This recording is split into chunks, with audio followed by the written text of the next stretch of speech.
the bit that I'm going to cover is what is universal credit, who's eligible, how do you apply, and then we're going to have a little bit of time to think about how we can practically help people, and also the limits of that help and where we can and can't do things, because I think we've got to be really clear about what we can do, and also when we go, we need to pass this on to somebody else.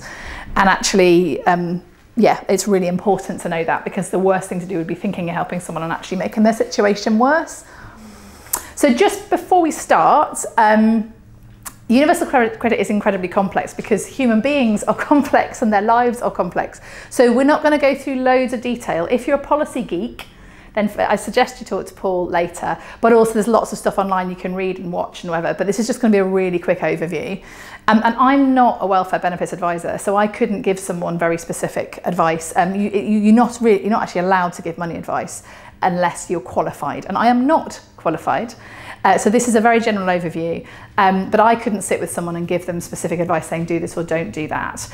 And you're not either, I'm assuming. I don't think anyone said they were qualified as welfare benefits advisor, and that's okay, because there's a role for welfare benefits advisors and it's really important to know when to refer to them. But quite a lot of the stuff around navigating the welfare system is actually around compassion, relationship, support, just being with somebody.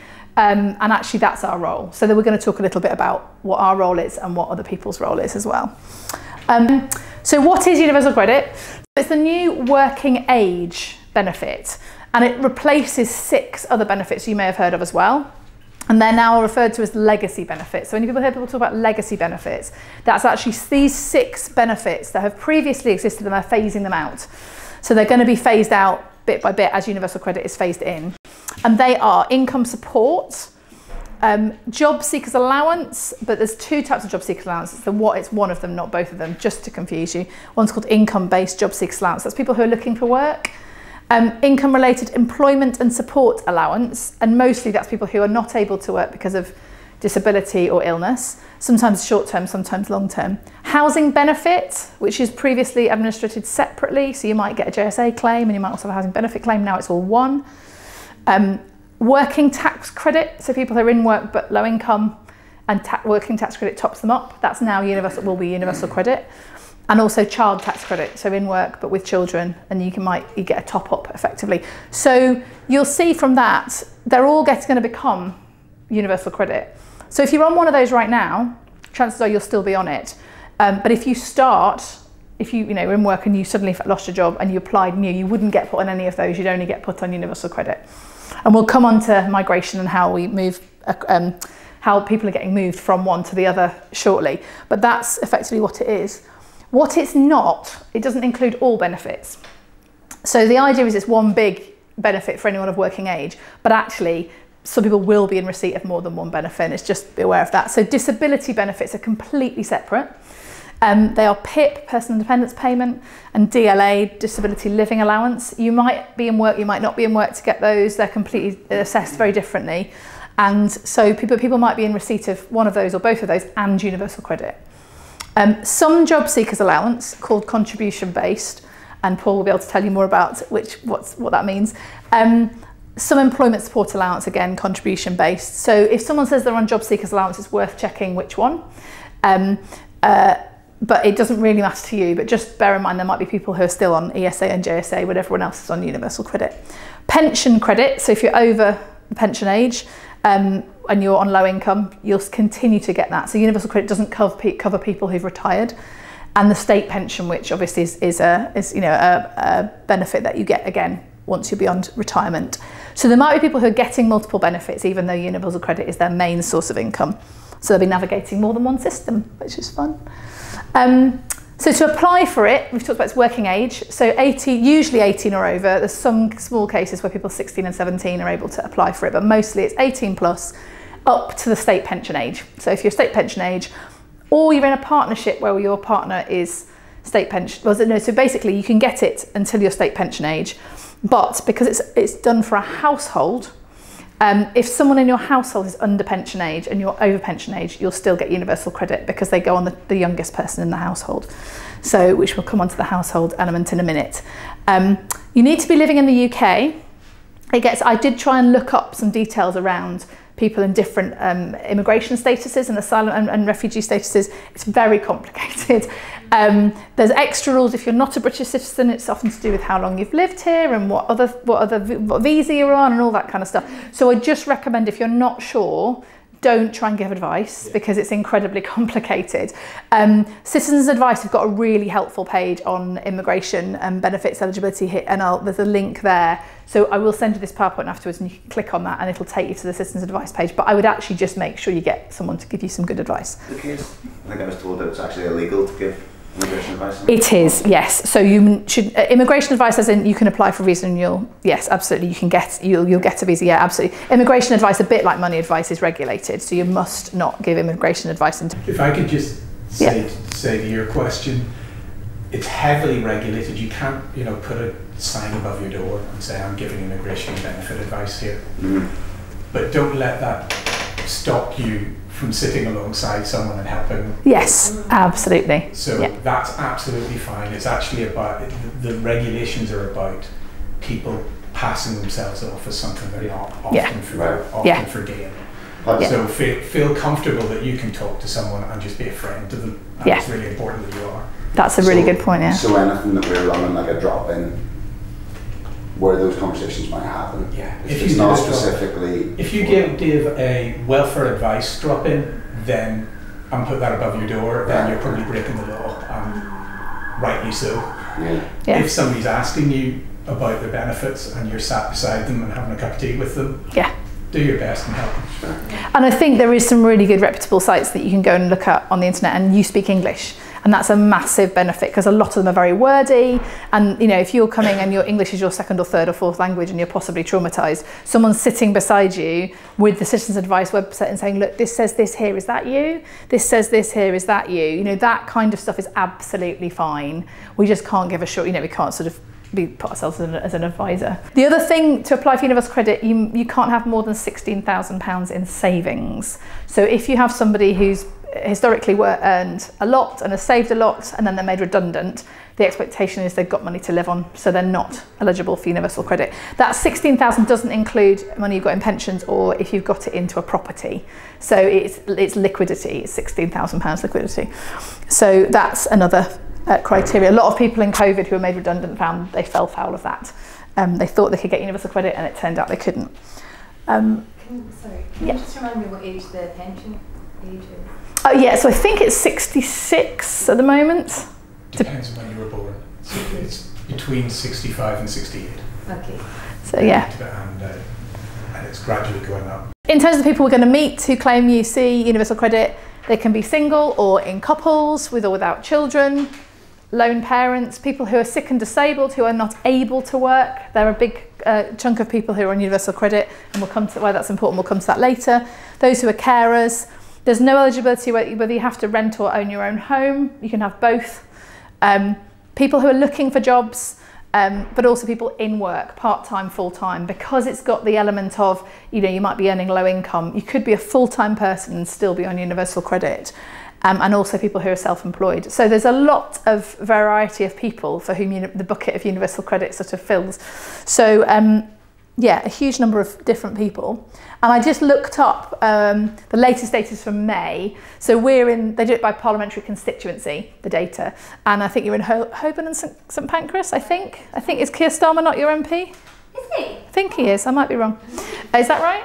Yeah. Yes. So in this constituency, there's about 11,300 families, households on universal credit. That might be a household of one, might be a household of 10 or 6 or whatever. So it's all counted by households.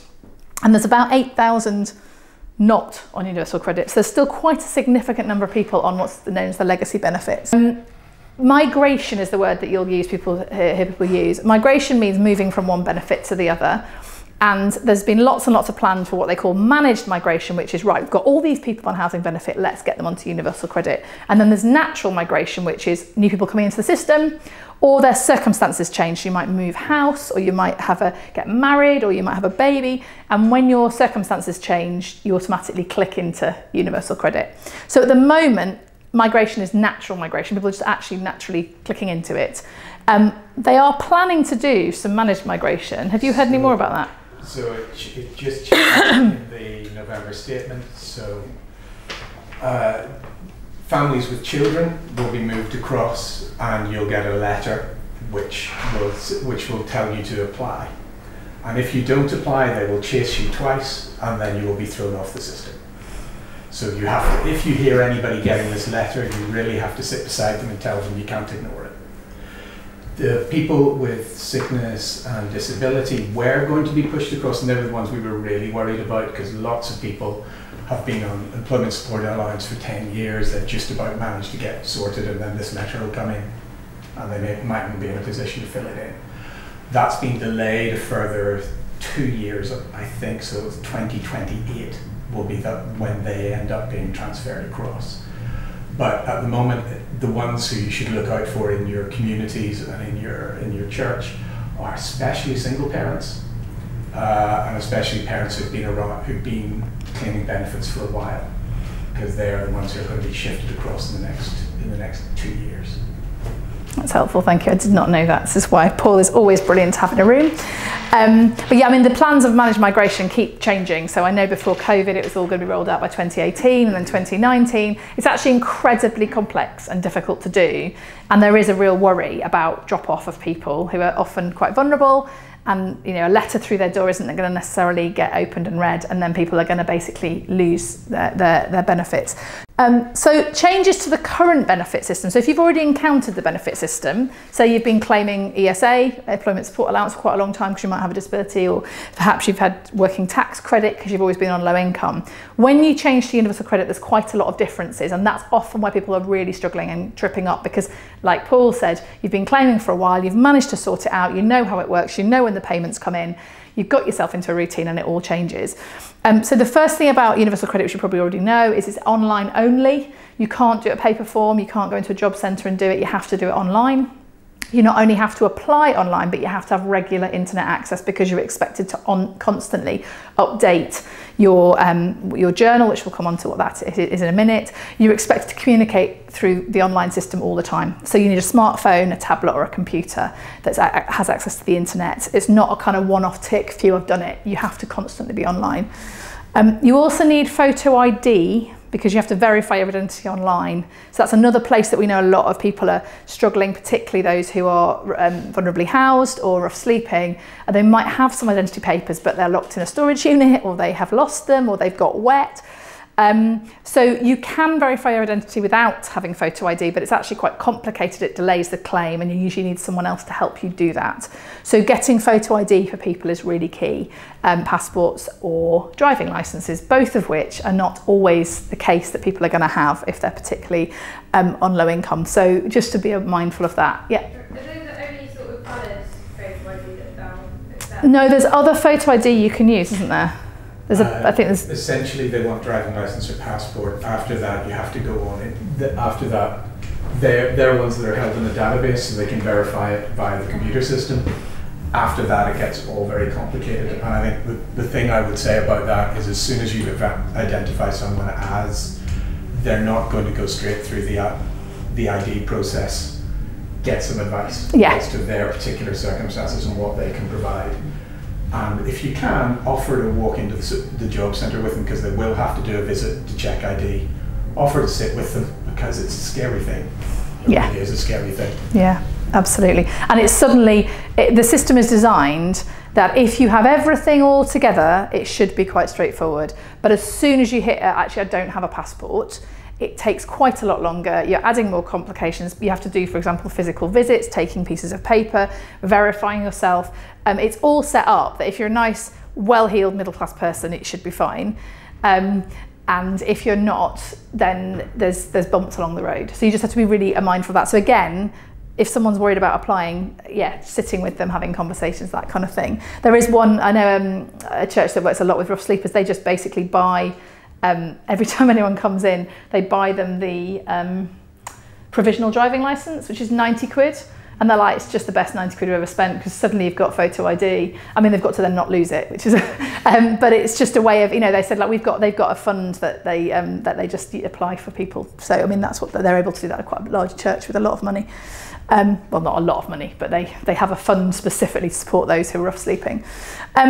The other thing I've mentioned, there's one monthly payment at the end of the month in arrears. So a lot of benefits that people are currently getting might be a weekly, monthly, 4 weekly, 2 weekly, but universal credit is one lump sum at the end of your claiming period.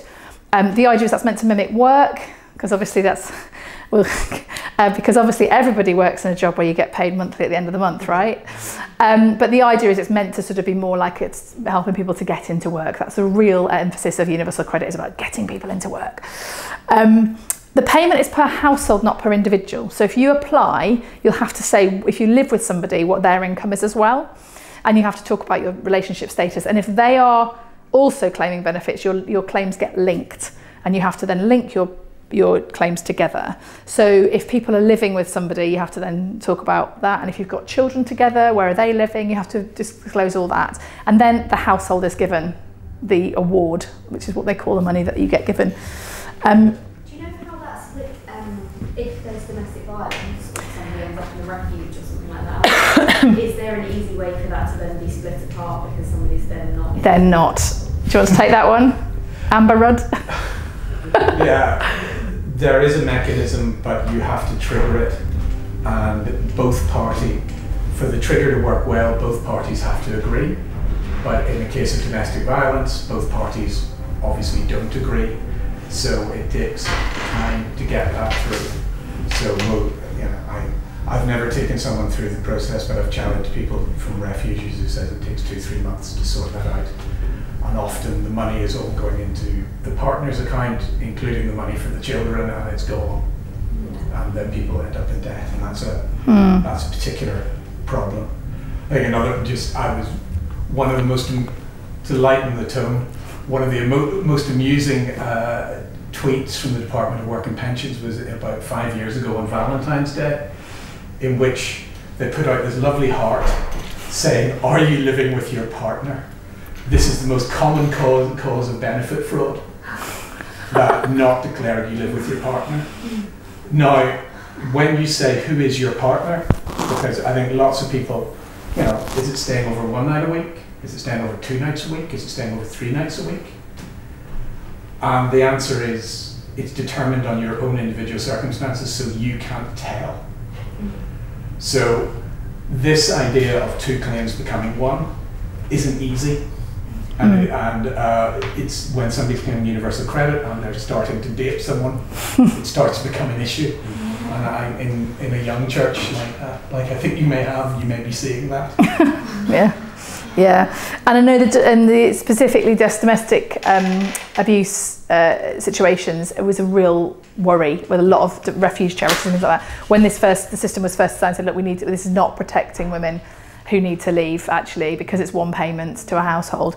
And there are you can stipulate whose the payment's name it's in, but if financial abuse is part of the domestic abuse, there's a whole challenge there. And there was some movement from the government a few years back, wasn't there, when they looked at it all, but I don't think the changes have gone far enough. Scotland got the right to do split payments. Unfortunately, the way that universal credit is calculated, the maths is phenomenally complex because it takes into account your earnings and your rent and all sorts of other things. So you can't just divide it in 2, that doesn't work. So they then went through all sorts of permutations as to how you might divide it. And currently it has to be done manually in a job centre, and it doesn't happen very often. So you can apply for a split payment. You have to show good reason as to why you want a split payment. Both parties have to agree to the split payment unless you can show good reason why not. And then it's calculated manually in the job centre. So split payments are legally possible. They are practically really difficult to get. So again, if somebody needs it, you need to sit with them and help them through it, because it's likely that at every turn it's in everyone's interest to say no. Even though you can get one in certain circumstances, everybody you meet will just hear this is a massive hassle. This is a real problem, and try to stop you.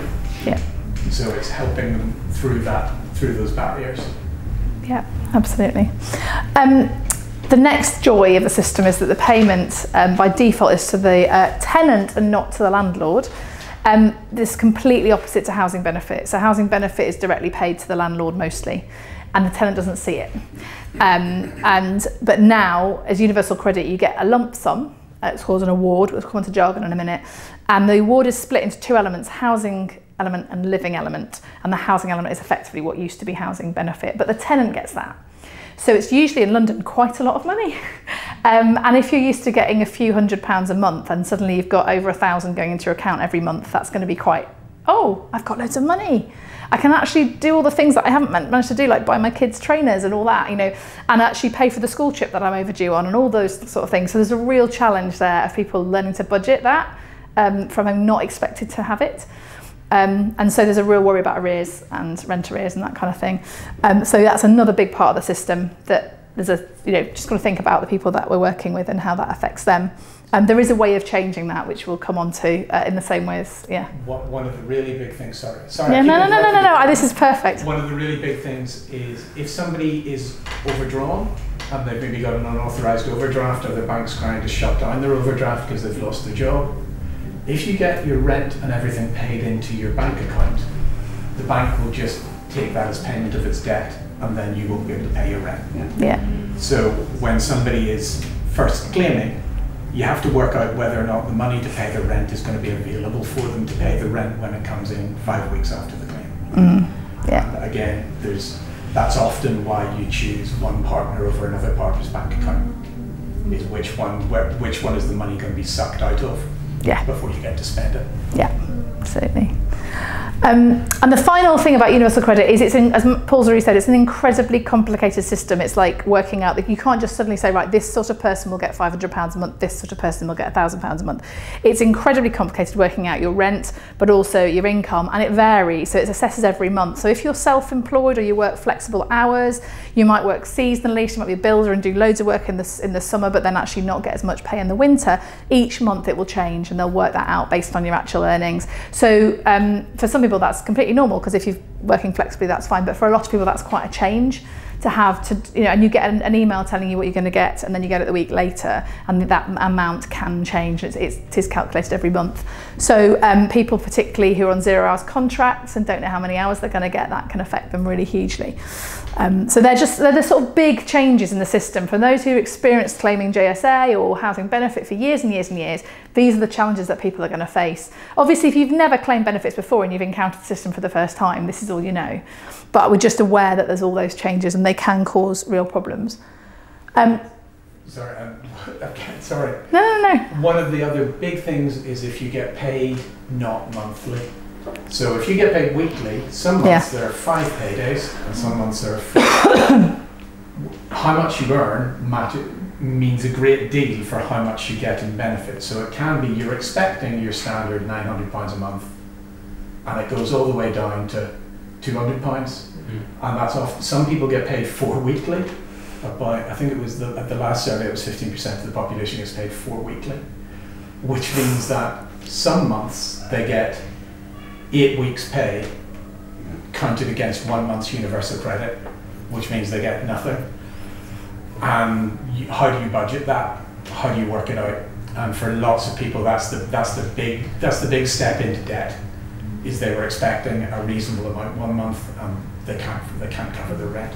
So do you mean, like, for example, a lot of people who are in 0 hours contracts, that sort of thing? So like 1 month or 1 week, you might have lots of hours, and that's what you're expecting, or it's so it's actually the people, I don't know. I mean, and you will know people that the sort of people you work with better than me, but they tend to be quite canny about knowing that their income's irregular. It's someone who has been paid for the last 8 years, and then they've been paid tax credits for the last 8 years, and it all works out fine, and they've got the, you know, it's not a good living, but they've got the budget and it works. And then it's the month where they've got 8 weeks pay in 1 month's counting against 1 month's universal credit, and all of the budget goes. They're the people who've got real problems. The same if you're paid fortnightly or weekly, you get the same sort of problem. So yes, if you're on a contract where you're paid 4 weekly rather than monthly, there's what, 13 4 weeks in a year, not 12. So you just have 30, you get 13 salaries effectively, but 1 or 2 of those months you're going to click, Universal Credit's going to go, oh, you're being paid double this month, right, we won't give you any benefits. So that's the system that doesn't work if you're paid weekly, fortnightly or 4 weekly. It only works if you're paid if you've got a job that's earning monthly, basically. So one of the things you might hear, I'm going to go through briefly some jargon and then we'll go through how to apply, and the jargon I'll refer to, but I thought it was helpful to start with. So journal is a word that's used a lot. It's an online form you have to fill in. You're expected to do it all the time. Fill it in. It's a way of communicating with the DWP, with with the people who are paying you the benefits. You have to communicate that way, submit questions, etc., etc. Work coach or case manager. They're the person at the DWP at the job centre who's responsible for your claim. They're usually one person, usually have contact with them the whole time, and they're sort of responsible. They're the person you're communicating with when you write in your journal. They're the person you have to go and meet when you go in for interviews. So your relationship with them really matters, and it's really, if again, something we might want to be able to do is help people with that relationship and start that relationship well, and let the job coach know that this person's got some support and they've got an advocate and that kind of thing. A claimant commitment we'll come on to shortly, but that's what you have to sign if you want to get universal credit, and that's quite important. It's negotiated with your job coach, and we'll come on to how that works, but you have to sort of list of actions to say, I'm willing to do these things, and if you don't sign it, you don't get universal credit. So you have to say, I will do these following things, and if you don't do them, you don't get your benefit. So it's very much a sort of transactional thing. You sign it and then you're able to claim universal credit. Award is the word that you use for the money that you get given. I think interesting language. A to-do list is often sent to the list of things that everyone has to do. So your to-do list, for example, is to state your partner's earnings. Your to-do list might be to say how much childcare you've paid that month. So you get a list of to-do lists, and again, you need to work through those, and if you don't do them, the to-do list is in your journal, and if you don't do your to-do lists, again, you click into that you're not getting paid. And sanctions, you may have heard of sanctions, people getting sanctions. That means you've done something wrong, you've broken your claimant commitment, you haven't filled in your to-do list, you haven't been to a meeting, you haven't answered the phone when you needed to answer the phone. So there's a sort of process that basically you get a penalty if you don't do something, and that penalty is money taken out of your claim, your award. So you might have been sanctioned for, you might get a month, and Paul will talk more about sanctions, but you can get a portion of your monthly award is taken away. They can never remove your housing element, so that you can't take away your housing element, but they can take away your living element or portions of it. So because they're saying, no, we don't want to be evicted, so we won't take their housing money, but we don't expect them to eat this month. So anyway, so that's what sanctions are. So I'll use those words as I go through the process. So we're going to walk through this quickly, so I want to have some time for questions. But applying is probably the worst point of universal credit. I think once you're in the system, it's not easy, but applying is the hard bit. So this is probably the bit where we're thinking about supporting others. First of all, is an online bit. You've got to register, you've got to give yourself a username and password, you need to have an email address. You apply online. Once you've got you set up an account, and once you've got an account, you then apply online, and that's where you get your journal. You'll have a list of to-do lists to go through, what you need to fill in, and when you've completed that, you can click submit, and that's when your claim that's day one effectively of the claim. But you then have more hoops to jump through before you're actually given your award. So long as everything works well and you go through those processes quickly, you should get your award in 5 weeks from that point. But if you have problems like, for example, you don't have a passport or a driving license, it can take longer. So once you've clicked submit, and that's the sort of how many hours you're working, who do you live with, all that kind of stuff, and we'll come on to what you need for your claim in a minute, what paperwork you need. You then have to verify your identity online or in person at a job centre. If you can do it online, it's quite complicated, but it's quick. But you need a passport or driving licence, or I think, they're the main ones. Once you've verified your identity, you're then invited you have to then go to an interview with your work coach. Sometimes that's on the phone, sometimes it's in person, but you have to go and physically present yourself. So that's the application process. I've just whizzed through that. If you want to watch, because you might love this sort of thing on a Monday night, you want to watch an application process on YouTube to see, because the problem is you can't go and get a paper form and look through it. So if you wanted to find out what it was like, you can't get further than page 1 on the online form, but there is a YouTube video you can sit and watch the process and see each stage, click here, click here. It's quite helpful if you're helping someone through it, because you know where you know, what to expect. And you go, okay, there's this many pages and then you need this bit of information. So there's a link there.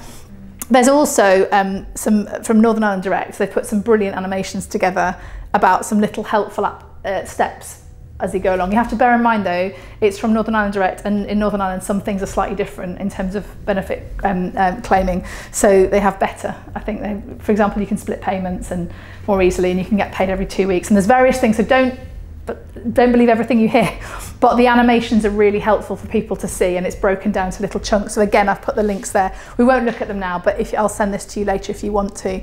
But it's quite helpful just to see what it's like physically. So that's part A, and this is the information you need to get your application done. So again, might be that we're thinking about how do we help people get this information together? Where is that information? Could we put it somewhere safe? Is there an envelope you could put it in where you're not going to lose it? So you need your national insurance number, you need an email address, and you need a phone number.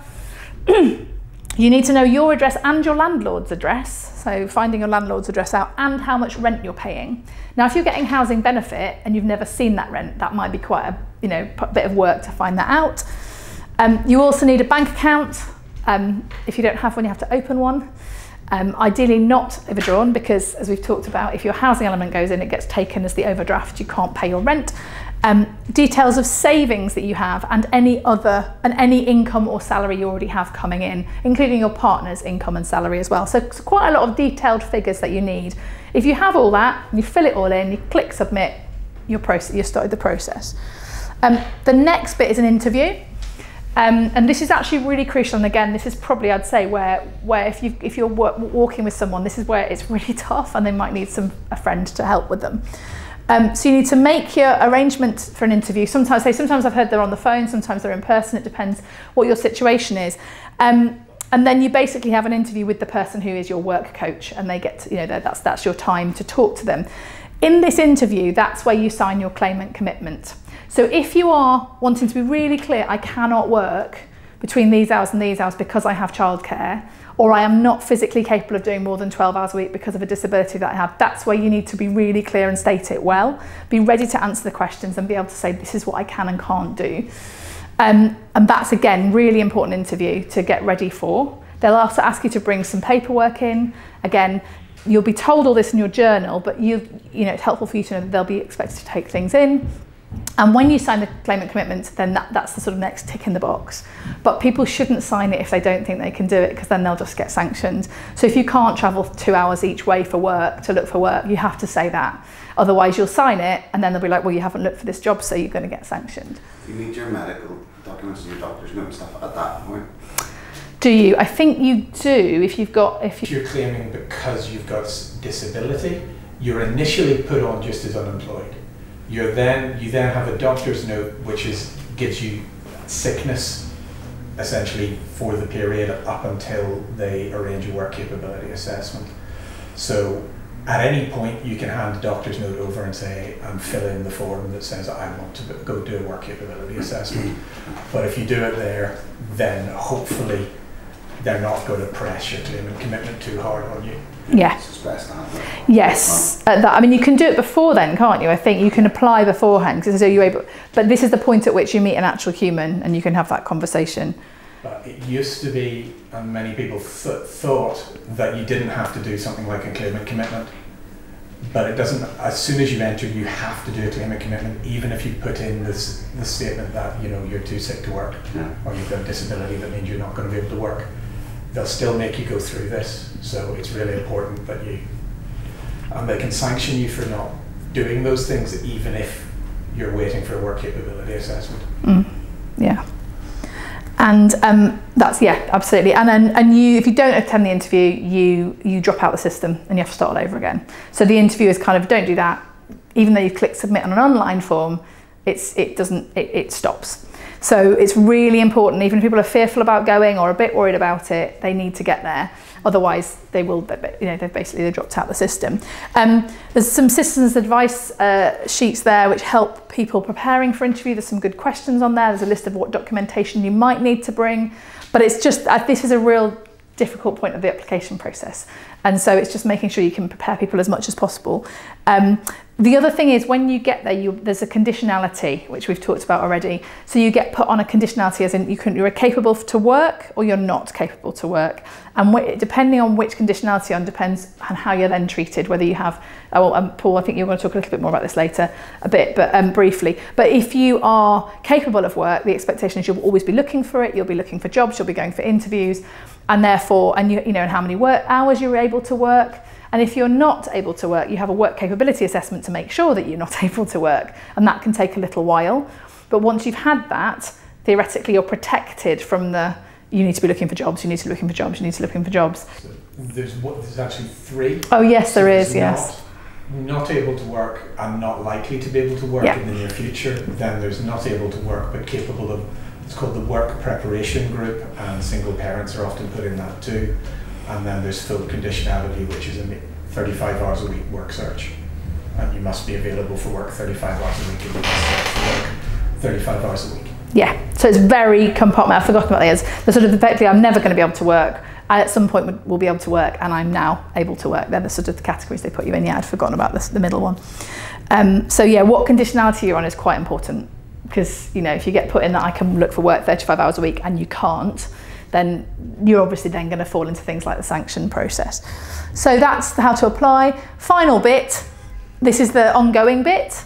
If there's no hitches or problems, after 4 weeks of clicking submit, and you've done all those things, and you click submit, 4 weeks later you'll get an email saying you're going to be awarded this much, and then on the 5th week it arrives in the bank account that you've given. Theoretically, as we know, it's not always quite so straightforward, but you've still had a 5-week wait from that period. You're expected to regularly update your journal, say what you're doing, what jobs you're looking for, where you are, what's your medical assessments, anything else that's happened. Your work coach will keep in touch with you there, and you're expected to keep in touch. So you're expected to answer the phone when it calls, you're expected to reply if they say, I've put some tasks in your to-do list, you need to do those. And if you don't meet your work commitments, your work coach can sanction you. The sanction process we're not going to go into now because it's quite complicated, but if you're interested in that, there's lots more information online about sanctions. But that's how that works. So there are 3 bits of help for people to navigate this joyful system. The first is an advance payments, which will go into help to claim, and alternative payments arrangements, which we'll talk about in turn. Advance payment is actually a loan, it's not payment. It means you can borrow up to 100% of your first award beforehand. So if I'm not going to be able to pay this month, you can borrow that money and then you pay it back over a few months, up to 24 months now, isn't it? It's changed. It was 6 months and that didn't work, funnily enough. And so they've changed it now. So the loan's paid back over 24 months and it's no interest. So you could borrow, say you're awarded £1,000, you could borrow £1,000 at the beginning, tide you over for 5 weeks, and then that £1,000 will be taken back. Each time you get your award, you'll take a bit more back. So you'll get a lower payment, say, I don't know, £950 or whatever for that length of time. Up to 20% can be taken off of your payments. So. Yeah. Is that agreed in advance? If it will be 20% off or 20% off? Well, yeah. When you apply for an advance payment, you agree then what's going to get taken off and how you want to pay it back. Not everyone's eligible, but you can at least apply. Is that right? I think all new claims are eligible. There is a straightforward mathematical formula as to how much they take off, which you must agree to. Yeah, so get it. Yeah. So it's better than it was, but it's still not. Yeah, if your circumstances change, the mathematical formula will change. Yeah. So if you were paying back £50 a month, but then your circumstances changed in a year, they would change it to less. Yeah. Or more. Yeah. Help to claim. Anyone can access it, so that's the details there, and that's a good port of call for your first. They know what they're talking about, so they're the people to go to. So that's something, again, if you're thinking about, I don't know what I'm doing here, help to claim, give them a call, have a conversation with them, and that's good because that wasn't in place at the beginning, and now it is. I don't know have you heard how it's working? Help to claim. It's got a really good reputation for when it's capable of helping. It's got a limited number of people it can help, and there's also a certain there's one of the new things introduced in universal credit was something about privacy, which seems like a good idea, but it used to be your advisor could talk to your work coach and they could work it out in this triangle. Now your advisor's not allowed to talk directly to your work coach, so it has to go this way, which means you play Chinese whispers a lot. which is somewhat distressing. Yes, yeah, but where they can help, it's pretty good. Do they have any translation? Do they have translation? I don't know actually. I know the website's in Welsh. I'm not entirely sure. I don't know whether they offer translation. Well, I think we've had some local citizens advice bureaus do, because they know their communities and they have people who are translating, but I don't know if that's standard or not. The final help offered, just to rattle through this quickly, is this thing called an APA, which you may have heard of, Alternative Payment Arrangement, and certain people can apply for them. You have to be classed as needing additional support according to the DWP, and there's a list of who does and who doesn't, and you can get that online if you want to look. But there's 3 things you can ask for. One, if you class as needing additional support, one is being paid fortnightly, not monthly, so having more regular, smaller payments. One of which is payments being split between partners, which we've talked about, which can happen, but it takes a while and you've got to agree it all. And the third is getting your rent paid directly to your landlord. So if you look like you're likely to be evicted or you're falling into rent arrears, you can apply for that and have that directly paid. I know we've helped some refugees apply for universal credit, and actually we said, look, they need it directly paid to their landlord. They've got, they're just new to the country, they don't understand what's going on. And that was a successful sort of challenge. So there are places that you can do that, but they need someone really to advocate usually. So yeah. So even if someone is identified as needing additional support, for example, they are in an abusive relationship, or have partner who's an addict, it still takes 3 months and both people to agree. It might take 3 months, but you have to go through a process. It doesn't happen automatically. You have to go through a process and agree it all. So yeah. There's no list underneath need additional support, subheading, victims of domestic abuse, for example. No. So partly it's about knowing the system and knowing what you can ask for. And some work coaches are brilliant, and some just are exhausted and overworked and undertrained. So it all depends. And can an advocate sit in a meeting with a work coach? It's not private. You can take, if you're a claimant, you can take anyone in with you. Okay. Yeah, so they can't refuse you to take anyone in. You can't have a conversation with the work coach without the claimant, as an advocate, without the claimant giving permission beforehand. So you can write in your journal, I would like to give permission for Luke to speak on my behalf, and this is his number, and then the work coach will speak to you, but the claimant's got to give that permission. So we're going to skip what we can do in a minute. I think we'll come on to that towards the end actually, because I'm aware of time and I want to give everyone a break. But we're just thinking about what you've heard and just percolating through what can we do if we're meeting people for whom this is their daily reality, and just to sort of anything that you've already done or things that you're thinking already, and then how can we work together?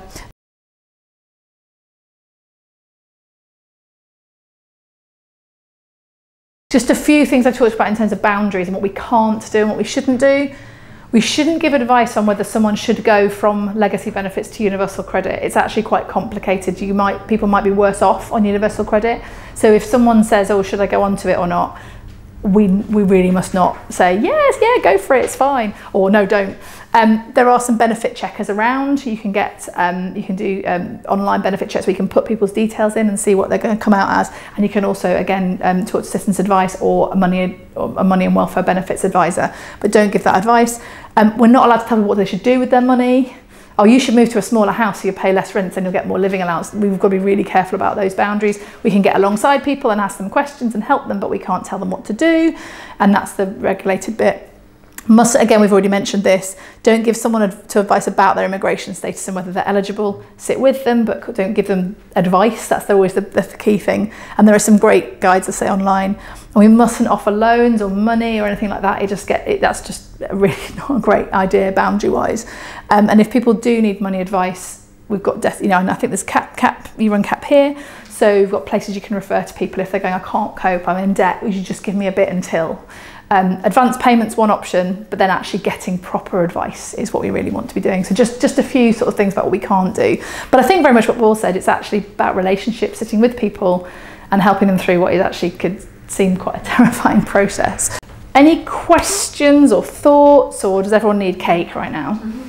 Recently there were some changes potentially that took place, which then meant that people were getting reduced amounts. Yeah. So there was that, and then also I think changes around health. So where some people maybe have been classed as unable to work, then suddenly being expected to find work, and then also I guess that too, like having to look for work or be in work to receive universal credit. Right, so something about it's called conditionality, so the conditionality has changed, so you think you're one thing and then you're put in another box and you're expected to do something different. Yeah, that's quite a common thing, I think. Just the things that happened most recently are that there's something called the administrative earnings threshold, which is how much you can earn before they say, if you earn over that much, then you're considered as in work. Okay. And they shifted that down, which means that about 600,000 more people went into conditionality, could be asked to come in and could be sanctioned. The other thing that happened was during COVID, they basically turned off all work capability assessments, which meant that there was this huge backlog of people who said, I'm either too sick to work, or the reason I need this is because of my illness. And then they came after COVID and they found they were never going to get through this backlog. So essentially, I can see no rhyme or reason to it. They randomly distributed people into, you're fine to work, you're okay, we'll keep you in the category which you already are. And we put some freedom of information in to try and work out what rules they're using to do this. But what you're saying, which is loads of people who were previously in the no work conditionality or group have been shunted up one, and we don't quite know why, but it's happening, and you're absolutely right that you're saying it. Any other questions? Should we have a yeah? This one's really specific. Yeah. Do you know the information you need where it's the landlord's address? If they're represented by like an agency, is that agency address okay, or does it have to be like that specific landlord's actual address? It is the correspondence address that is on a legally binding tenancy agreement. So largely, what they usually want is a copy of your tenancy agreement, and if it is a legally valid tenancy agreement, it will have that information on it. So if it's a housing association, it'll be the office of the housing association. Yeah. If you haven't got a tenancy agreement though. If you haven't got a tenancy agreement, then you cannot get the housing element. I was going to ask a couple of things. One, is there a cap on the housing amount? So if you've had someone who's lost a job who's in a fairly nice house, is there what the limit is for? So there are two thresholds. It used to be that you were allowed to, the joy of it is there's something called basal market rental area, which is in any given area. So they draw lines around a particular place and they say, what is the rent in this area? And then they used to say you can only live in the bottom half of housing, so the least expensive half in this area. They then moved it to a third, the bottom third of this area, and then they put a hard cap, which I think is 420 quid a week now, but basically for all of London, you can't live in the bottom third. It doesn't even qualify for that. The other big thing is that if you're under 35, they will only pay and single, they will only pay for a single shared room. They won't pay. You can't have a flat. You must live in shared accommodation if you're under 35. And does that change if you've got children? If you've got children, then you're allowed accommodation suitable for a child. If you have an extra bedroom, so there's a number of bedrooms you're allowed to have based on the age of the children and the number of adults in the house. If you have for each bedroom you have more than that, they take away 25 quid a week. And then the other thing I was going to ask is, if you've got a mortgage, do they cover your mortgage payment, or again is that capped at a certain amount? Again, yes and no. You get under the old system, you used to get mortgage interest relief, so you got a proportion of the interest payment, so they wouldn't pay the capital, but they would pay for the interest. Now that is a loan, so they will loan you the interest on your mortgage up to a certain level, and there's a mathematical formula which escapes my head at the moment as to what it is. But again, if you're in London, it's not covering the interest. It's especially not with the interest rates. But then you pay it back when you sell the house, basically. So that's the loan that's right? Yeah. Either when you sell your house or when you get to the capital threshold of 5.5 grand. If you've got 5.5 grand, they start taking it from that. Yeah, so. And then my last question, sorry, if you're a teenager, but not living with your parents, or even a teenager living with your parents where your parents won't support you very much, what do you apply for then? Is it universal credit, or is there a separate system? Well, if you're 18 or over, you can apply for universal credit, and you're taken as part of your household. So am I right in thinking 16 and 17-year-olds, it's care leavers only? It's a specific, it's not even that general, is it? Essentially anyone who for good reason isn't living with a guardian of some flavour, and there's a few ways in which that happens: prison leavers and care leavers. For them, they apply and they get. In fact, anybody under 25 gets a lower rate than anybody over 25 as well, and the same applies for